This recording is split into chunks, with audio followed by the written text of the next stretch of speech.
잠이 들 때까지 한 번 더 울리지 않는 핸드폰을 들고 요즘 따라 내 거는 내거 아닌 내거 같은 너. Assalamualaikum warahmatullahi wabarakatuh. Kami dari kelompok 12 ingin menjelaskan tentang tema pengelolaan sumber daya alam dan lingkungan hidup.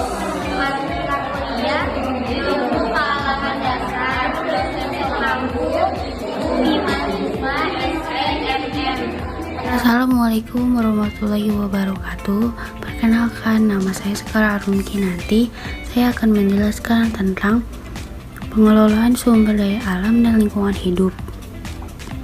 Sumber daya alam merupakan unsur lingkungan yang terdiri dari sumber daya alam hayati, sumber daya alam non-hayati, dan sumber daya buatan merupakan salah satu aset yang dapat dimanfaatkan untuk memenuhi kebutuhan hidup manusia. Dalam memanfaatkan sumber daya alam, manusia perlu berdasar pada prinsip ekofisiensi, artinya tidak merusak ekosistem, pengembalian secara efisien dalam memikirkan kelanjutan SDM. Sumber daya alam adalah semua kekayaan bumi, baik biotik maupun abiotik yang dapat dimanfaatkan untuk memenuhi kebutuhan manusia dan kesejahteraan manusia. Misalnya, tumbuhan, hewan, udara, air, tanah, bahan tambang, angin, cahaya matahari, dan mikroba atau jasa training. Pemanfaatan sumber daya alam harus diikuti oleh pemeliharaan dan pelestarian karena sumber daya alam bersifat terbatas. Maka dari itu, dalam pengelolaan sumber daya alam harus berdasarkan prinsip-prinsip berwawasan lingkungan dan berkelanjutan. Selanjutnya, saya akan menjelaskan tentang permasalahan kependudukan terkait dengan lingkungan hidup. Yang pertama ada pertumbuhan penduduk yang meningkat. Jumlah penduduk yang terus bertambah, terutama di negara berkembang, menyebabkan kebutuhan akan pangan, energi, perumahan, dan lahan semakin meningkat. Dampak lingkungannya, penggundulan hutan, deforestasi untuk membuka lahan pemukiman dan pertanian, kehilangan habitat flora dan fauna, meningkatnya emisi karbon akibat aktivitas manusia. Yang kedua ada urbanisasi dan pemukiman kumuh. Banyak orang berpindah ke kota untuk mencari pekerjaan, tapi kota tidak mampu menampung secara layak. Dampak lingkungannya, terbentuknya kawasan kumuh yang minim sanitasi, pencemaran air dan tanah karena limbah domestik yang tidak dikelola, kemacetan dan polusi udara meningkat. Yang ketiga ada eksploitasi sumber daya alam berlebihan. Untuk memenuhi kebutuhan populasi, sumber daya alam atau hutan, air, tambang, dan tanah dieksploitasi secara masif. Dampak lingkungannya, degradasi lingkungan atau kerusakan tanah, air, dan udara, kepunahan spesies dan menurunnya keanekaragaman hayati, dan krisis energi dan air bersih. Yang keempat, masalah sampah dan limbah. Semakin banyak manusia, semakin besar pula volume sampah yang dihasilkan.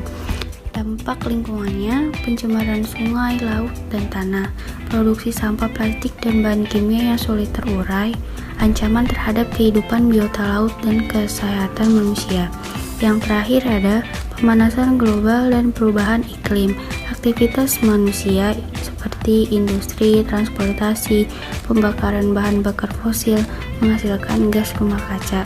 Dampak lingkungannya ada suhu bumi meningkat, cuaca ekstrim seperti banjir, kekeringan, dan badai, gangguan pada siklus ekosistem.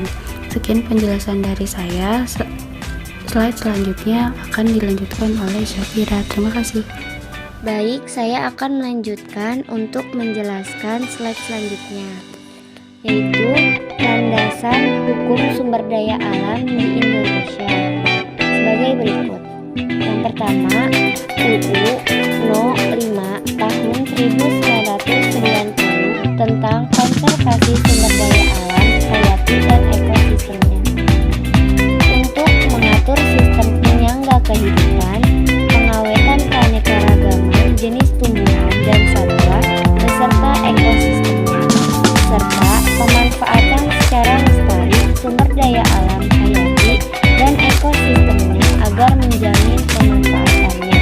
bagi masyarakat dan peningkatan mutu kehidupan manusia. Kedua, UU Nomor 41 Tahun 1999 tentang produk anak. Ketiga, UU Nomor 16 Tahun 1992 tentang karantina hewan, ikan, dan tumbuhan. Keempat, UU Nomor 21 Tahun 2004 tentang keamanan hayati atas Konvensi tentang Keanekaragaman Hayati. Selanjutnya, adapun prinsip sumber daya alam di Indonesia sebagai berikut. Pertama, prinsip keberlanjutan. Sumber daya alam yang harus dimanfaatkan dengan cara yang tidak menghabiskan atau meneruskannya untuk generasi mendatang. Kedua, prinsip keadilan. Semua masyarakat berhak atau atas manfaat sumber daya alam. Ketiga, prinsip kedaulatan. Sumber daya alam adalah milik bangsa Indonesia sebagaimana tercantum dalam UUD pasal 33 yang berbunyi, bumi dan air dan kekayaan alam yang terkandung di dalamnya dikuasai oleh negara dan dipergunakan sebesar-besarnya kemakmuran rakyat. Keempat, prinsip ekologis. Pemanfaatan sumber daya alam harus mempertimbangkan daya dukung dan daya tampung lingkungan, menjaga keanekaragaman hayati, mencegah pencemaran dan kerusakan lingkungan. Kelima, prinsip efisiensi dan efektivitas sumber daya alam harus digunakan dengan efisien dan tepat, menggunakan teknologi ramah lingkungan. Keenam, prinsip partisipasi masyarakat. Masyarakat berhak wajib ikut serta dalam perencanaan dan pengawasan sumber daya alam, menjaga kelestarian lingkungan sekitar. Selanjutnya, adapun upaya konservasi sumber daya alam di Indonesia sebagai berikut. 1. Penetapan kawasan konservasi berdasarkan UU No. 5 Tahun 1990. Pemerintah telah menetapkan kawasan konservasi di Indonesia. 2. Penetapan peraturan perundangan yang berhubungan dengan konservasi pengelolaan sumber daya alam beserta ekosistemnya perlu diberi hukum yang jelas, tegas, dan menyeluruh guna menjamin kepastian hukum bagi upaya pengelolaannya. Ketiga, keterlibatan masyarakat dalam upaya konservasi di Indonesia saat ini. Pengelolaan suatu kawasan konservasi melibatkan masyarakat dalam pengelolaannya. Keempat, pengendalian perburuan dan perdagangan satwa alami secara nasional. Otoritas pengelolaannya dilakukan Dirjen PHKA, sedangkan otoritas ilmiahnya dilakukan LIPI. PHKA berwenang menerbitkan ekspor sesuai kuota dan LIPI berperan sebagai penasehat pada otoritas pengelola. Kelima, pengembangan ekonomi alternatif sebagai tindak lanjut dari keterlibatan masyarakat adalah pengembangan ekonomi untuk meningkatkan taraf hidup masyarakat di sekitar kawasan perlindungan. Keenam, menghindari introduksi spesies eksotik. Masuknya spesies eksotik atau spesies asing akan menimbulkan masalah bagi spesies lokal karena menimbulkan kompetisi atau membawa penyakit. Ketujuh, penetapan kawasan lindung dengan pendekatan spesies identifikasi. Spesies yang memerlukan prioritas utama merupakan langkah awal untuk menjaga kelangsungan hidup spesies tersebut dari ancaman kepunahan. Kedelapan, pemanfaatan sains dan teknologi upaya perlindungan. pelestarian, dan pengelolaan keanekaragaman hayati dapat dilakukan dengan memanfaatkan kemajuan ilmu pengetahuan dan teknologi yang saat ini berkembang pesat. Terakhir, ke-9, pemanfaatan energi terbarukan. Waste for energy, biodiesel, biogas, solar cell, mass transportation, organic for agriculture. Baik, sebelum kami tutup PPT kali ini atau penjelasan kali ini, kami mempunyai suatu video yang bisa kalian simak dengan baik. Videonya sebagai berikut.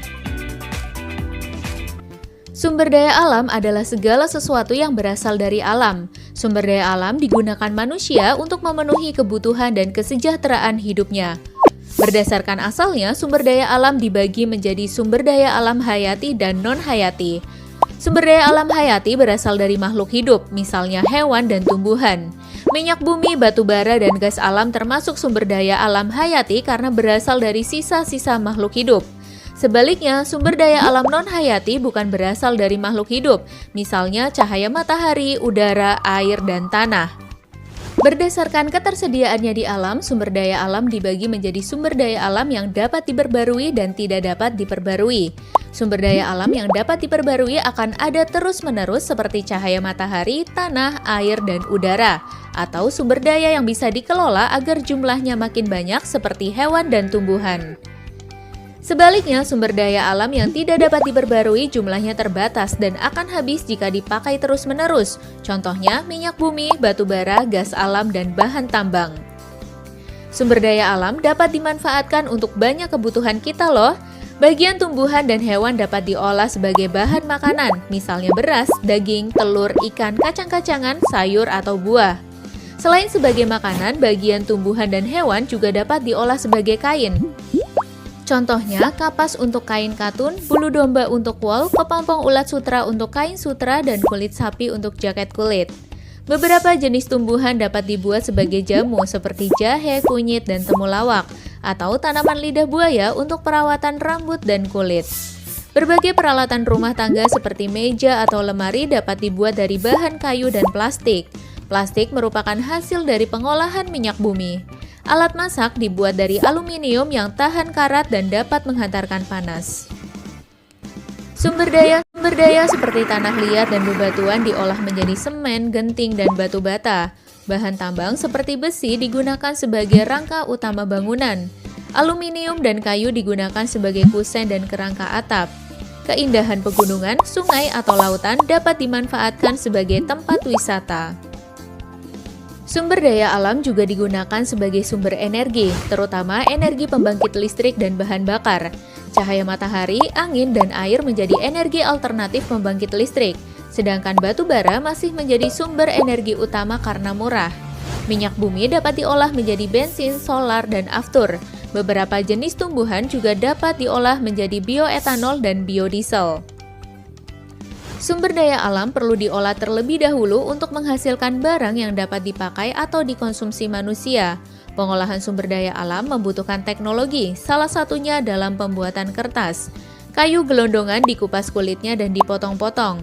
Potongan kayu dimasukkan ke dalam digetser menjadi pulp atau bubur kertas. Pulp dicampur dengan berbagai bahan lainnya. Campuran pulp kemudian dimasukkan ke mesin pembuat kertas untuk dibentuk menjadi lembaran. Lembaran kertas kemudian digulung dalam ukuran besar. Gulungan besar ini akan dipotong lagi dan dikemas sesuai kebutuhan. Sumber daya alam harus dilestarikan agar tidak habis atau rusak. Banyak cara yang dapat kita lakukan untuk melestarikan sumber daya alam. Hewan dan tumbuhan yang digunakan sebagai bahan pangan dapat diperbanyak dengan cara membuat peternakan, perikanan, atau perkebunan. Pelestarian hewan dan tumbuhan yang langka atau hampir punah dapat dilakukan dengan cara konservasi seperti membuat taman nasional, cagar alam, atau suaka marga satwa. Hutan ditebang dengan sistem tebang pilih, kemudian ditanam kembali. Tanah bekas pertambangan juga harus dipulihkan agar dapat dimanfaatkan lagi. Nah, kamu sudah lebih tahu ya tentang sumber daya alam. Sekarang gimana nih biar jadi lebih bijak? Pertama, pakailah sumber daya alam sesuai kebutuhan dan tidak berlebihan ya. Kedua, jangan lupa untuk memelihara lingkungan agar tidak tercemar. Caranya dengan tidak membuang sampah sembarangan, mendaur ulang sampah, dan mengurangi produksi sampah. Terakhir, sumber daya alam yang disediakan Tuhan untuk kita harus kita syukuri ya. Salah satu bentuk syukur kita adalah dengan menjaga dan melestarikan alam. Sekian dari kelompok kami. Apabila penjelasan yang kurang, mohon dimaafkan. Terima kasih. Wassalamualaikum warahmatullahi wabarakatuh.